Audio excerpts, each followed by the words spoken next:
Welcome back once again, all of my low carb friends, and for those of you who are here for the first time, welcome. Today I have another very easy keto snack recipe for you. Today I am going to show you how to make keto Doritos style Cool Ranch crunchy tortilla chips. Now, of course, if you're not a Cool Ranch fan, you can make these nacho cheese or any flavor that you want. It's all up to you. You can be as creative as you want. And if you want a printable version of this recipe, you can check out my website at janet'sdeliciouslowcarbkitchen.com. You can find a printable version of this recipe and other goodies there for you. And if you're new to the channel and you want to see lots of easy, delicious, low-carb keto recipes, make sure you click that subscribe button and click the notification bell that's right next to the subscribe button. That way you can be notified every time I put out new videos. And if you are a music lover, make sure you check out the link in the description to my other YouTube channel, Inspirational Songs with Janet.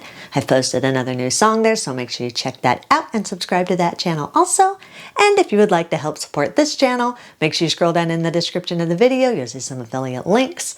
Anytime you purchase anything using those affiliate links, a small portion of your purchase will go to me and help support the channel. So while they do all that, let's get cooking.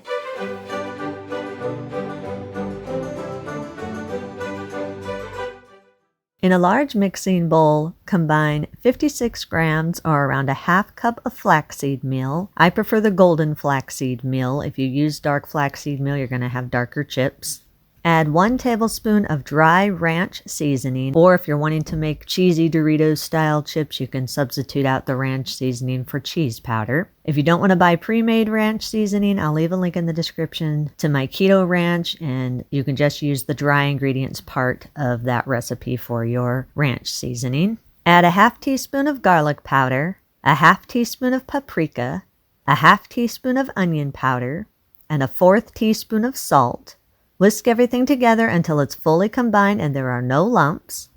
Add 59 milliliters or around 1/4 cup of very hot water. Make sure this is very hot, or even boiling is fine. It needs to be hot enough so where it can soften the flaxseed meal so it can combine and bind all the ingredients together. You're not using any eggs or any other type of binding ingredients, just the flaxseed meal. Stir the water in to the dry ingredients for about 1 minute until everything is fully combined and a dough forms. Scrape down the sides of the bowl and push the dough to the center of the bowl. Then let the dough sit at room temperature for about 15 minutes so it can absorb the extra moisture and the flaxseed meal can start gelatizing and holding everything together. After the dough has sit for about 15 minutes and has absorbed any extra moisture, take the dough in your hands and just kind of knead it in your hands for a few seconds. You just want to make sure that the dough is holding together and going to keep its shape. The dough should be lightly moist and very slightly sticky. It shouldn't be so sticky that it's sticking to your hands, but you do want it to have a little bit of a moist, sticky feel to it. Line a clean work surface with parchment paper and place your dough on the work surface. Cover the dough with another piece of parchment paper and roll the dough out to a thin rectangle or circle that's around 1/8 to 1/4 inch thick. How thick you like your chips, that's how thick you would roll the dough out. I divide my dough into 2 portions and I use a tortilla press to press mine out to circles that are around 7 to 8 inches in diameter.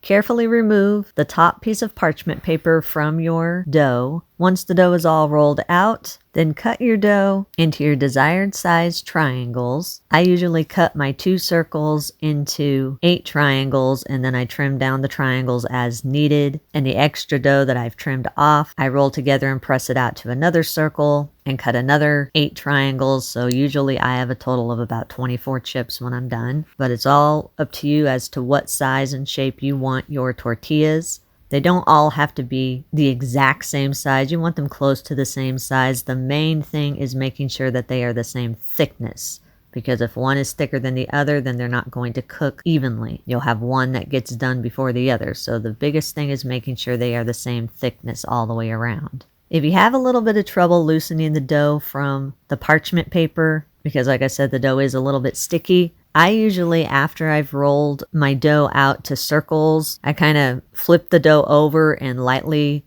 loosen one side of the paper and then flip it back over and lightly loosen the other side of the paper, and it usually releases really easy that way. So if you're having trouble there, that's a good tip to do. Once your dough is all cut into triangles, preheat an air fryer to 360 degrees for about 3 minutes, or you can fry these on the stovetop. Just preheat some oil until it's hot, or you can bake these. Just preheat your oven to 400 degrees and line a large baking sheet. Lightly spray your air fryer basket, or if you're baking these, your baking sheet with a little bit of olive oil or avocado oil.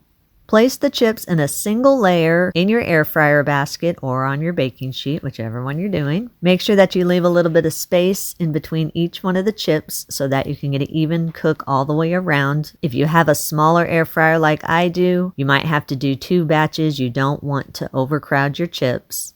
Lightly brush the tops of the chips with a little bit of cooking oil. Air fry for about 2 minutes. Then open the air fryer and shake the basket around a little bit. Then air fry in 2-minute intervals until your chips are crispy. It took me a total of about 6 minutes for them to be completely crispy. It really all depends on how thick you've made your chips. If you're baking these, bake them at 400 degrees for 10 to 15 minutes or until they are crisp. Once the chips are nice and crispy, open up your air fryer drawer or your oven. Then let the chips sit on the baking sheet or in your air fryer basket for about 5 minutes so they can continue to crisp up a little bit more. While you're letting the chips sit for 5 minutes, in a large Ziploc bag, combine 1 teaspoon of dry ranch seasoning, a 1/4 teaspoon of salt, a 1/4 teaspoon of paprika, a 1/4 teaspoon of garlic powder, and a 1/4 teaspoon of onion powder. Then just shake the bag just a little bit so you can combine all the dry seasonings.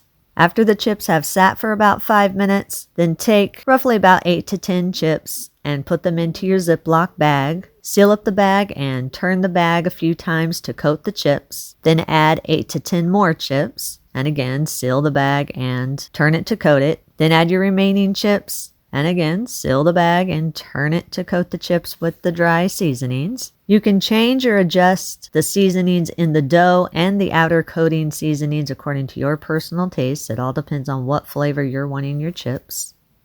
Once the chips are coated and cooled completely, you can eat them immediately, or if you want the best crunchiness, place them on a wire rack and let them sit for at least an hour so they can really fully get a good crisp to them. The longer these sit, the more crunchy they get. Alright guys, here I have one single little chip. One of the biggest questions that I get asked if I make a recipe that is supposed to be crunchy is, does it really crunch? Because there's a lot of keto recipes out there, they say they're crunchy, but then you make them and they're not really crunchy. So, listen carefully for the crunch.